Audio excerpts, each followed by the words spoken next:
Ya, tadi saya masih menanyakan pada Pak Benyamin. Pak Benyamin, saya tertarik sekali dengan adanya forum CSR yang tidak diintervensi oleh pemerintah. Pemerintah hanya memfasilitasi gitu ya Pak ya. Tapi membiarkan swasta berkomunikasi dan setiap tahun tuh ada tematik Pak. Nah, saya dulu pernah tahu yang pengelola sampah. Jadi mereka harus membeli mesin pengelola sampah dan itu untuk mengentaskan kemiskinan. Dan saya nggak tahu topik kedua apa lagi. Ini gimana bisa merespon seperti itu?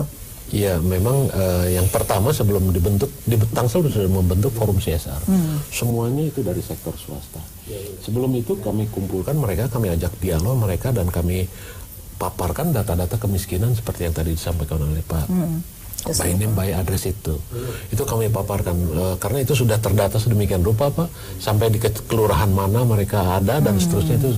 Dan kondisi kemiskinan mereka seperti apa itu sudah kami paparkan. Nah, terus apa Pak yang dilakukan? Kami minta mereka untuk menyumbangkan CSR-nya atau mengeluarkan sedikit. Nah, contohnya CSR-nya. bisa kasih tahu Bapak, misalnya pertama topiknya apa, kedua apa, supaya juga bisa dicontoh mungkin oleh yang lain. Tetap temanya memang kemiskinan, tema besarnya kemiskinan, tetapi dari itu ada beberapa subtema karena setiap waktu itu bisa beda-beda berubah kan? Sesuai dengan kita ajak juga dialog dengan permintaan masyarakat.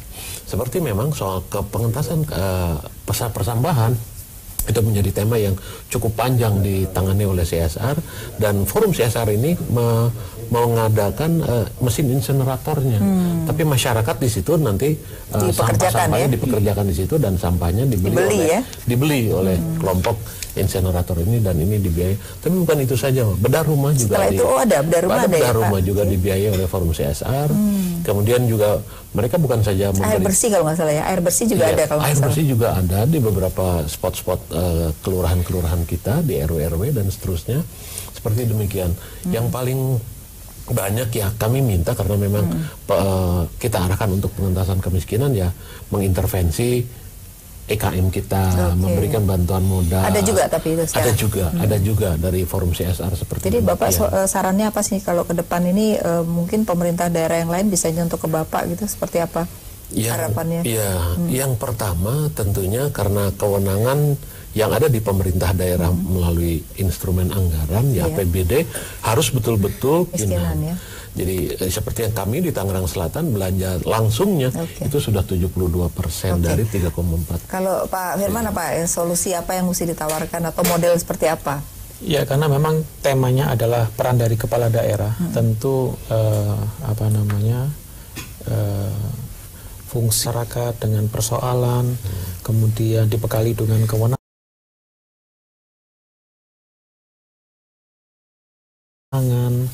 Tidak hanya eksekutif daerah tapi juga legislatif daerah juga harus bergerak bersama-sama, Mbak Afi. Banyak daerah-daerah yang kita cukup sukses untuk pengentasan kemiskinan. Karena apa? Karena memang antara eksekutif dan legislatifnya juga satu irama. Punya satu irama ya. Ketika agendanya berbeda-beda, persoalan kemiskinan harus dilepaskan dari persoalan politik. Apalagi menjelang pilkada, ini persoalan bangsa dan negara. Betul. Jadi pemerintahan daerah harus menyelesaikan kemiskinan, itu wajib hukumnya ya gitu ya. Oke, Pak Husni apa kalau melihat yang menjalankan ini? Ya, sebelum saya lupa nih, ini juga dikemukakan oleh Bu Menko secara khusus. Untuk yang bantuan sosial itu harus dipastikan kalau salurkan secara periodik. Jadi BPNT 25 tanggal setiap bulannya gitu ya. Dan Ibu itu wanti-wanti itu jangan digunakan misalnya terkait sama misalnya pengumpulan massa nanti dikasih gitu. Jadi dari jangan politik tadi ya maksudnya. Jangan politik itu mau menghilangkan karena memang tugas negara dan negara harus hadir. Siapapun misalnya kepala daerah itu dipastikan karena saya ingat tadi yang ditanya digunakan bansos ini digunakan pilkada. Nah, yang forum CSR saya setuju kalau ini bisa digunakan untuk pelajaran untuk daerah yang lain Pak ya. Soalnya tahun 2015 Ibu Menko ada acara ASEAN CSR gitu, memang potensi CSR ini banyak dan kita harus pemerintah juga sudah berkomitmen kalau ada dana dari CSR itu bukan pemasukan kita, tugas kita memfasilitasi supaya teman-teman jadi tidak boleh diintervensi tapi memfasilitasi gitu ya.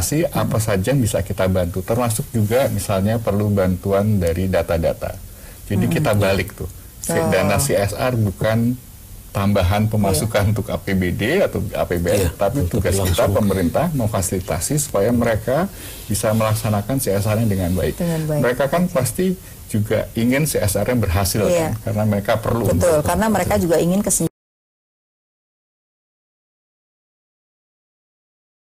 jangan makin turun kan, karena buat mereka juga konflik sosial bisa terjadi kalau kurang miskin. Nah, Mas Firman, kalau kita lihat sejauh mana sih CSR yang memang tadi ya dikatakan ini untung mau berkelompok gitu, tapi banyak sekali perusahaan kita yang nggak maunya sendiri-sendiri lah. Hubungannya dengan nasabah saya dong, ngapain saya harus berkumpul gitu. Nah, gimana nih supaya apakah perlu peraturan dari pemerintah ataukah ini membiarkan pemerintah daerah untuk mengaturnya sendiri? Saya rasa perlu diserahkan pada pemerintah daerah ya Mbak Afi ya, karena memang sudah ada ketetapan terkait dengan terutama BUMN misalnya.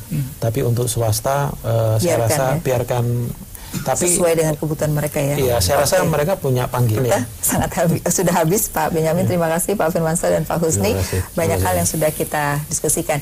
Ya pemirsa, kita melihat bahwa sebenarnya pengentasan kemiskinan perlu ditinjau kembali dari sisi bagaimana disesuaikan dengan kebutuhan daerah. Jadi pemerintah daerah lah yang bisa mengetahui bagaimana penduduk miskinnya. Yang kedua adalah juga lebih baik kalau mereka membuat forum dan juga bisa bersama-sama pemerintah untuk mengentaskan kemiskinan sehingga tepat sasaran. Dan yang terakhir adalah, yang menarik adalah Indonesia rawan dengan bencana. Nah, bagaimana anggaran bencana ini juga sudah dipikirkan karena kemiskinan bisa akan meningkat apabila terjadi bencana. Nah, oleh karena itu kita berharap pemerintah tidak digunakan ini sebagai alat politik, tapi justru benar-benar kemiskinan ini harus berkesinambungan, dan siapapun pemerintahannya tentu kemiskinan ini harus menjadi fokus utama. Ya pemirsa, terima kasih atas kebersamaan Anda. Sampai jumpa.